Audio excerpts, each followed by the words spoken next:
ভাত খাবো না। কে মা কি এসে খাবো না ভাত? যেমন মধ্যে আমার গেলে মেরে দিলে কি করছে, মদ খাই নিশা করে, আমি আর কাছে যাবো না। কি তোর গায়ে হাত তুলিস দুনিয়াতে তুলে দে। না বা যদি আমি মেরে ফেলে দেয় তাহলে তো আমার পুলিশ ধরে নিয়ে যাবে, আমার ফাঁসি দিবি তখন। থাম, একটা বুদ্ধি আছে, আমি আসি।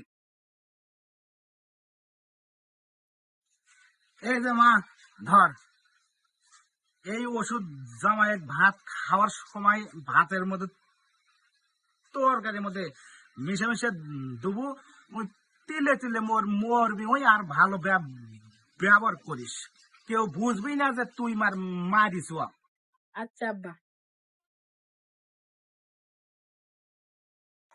তুমি হাত দাও কে, আমি তোমার তুলে খাবো, তোমার আর তুলে খাওয়া লাগছে না।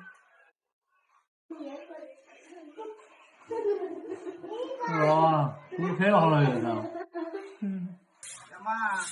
ভালো আছো মা? হ্যাঁ আব্বা, আমি খুব ভালো আছি, কিন্তু একটু টেনশনে আছি। আমার কি টেনশন করিস করিস তুই? আপনার জামাই তো খুব ভালো হয়ে গেছে, আগের চেয়ে এখন আমার সাথে সেই ভালো ব্যবহার করে। এখন যদি মরে যায় তাহলে তো আমি আকসার আর বাঁচবো না, আমি তো ভালোবেসে ফেলাইছি।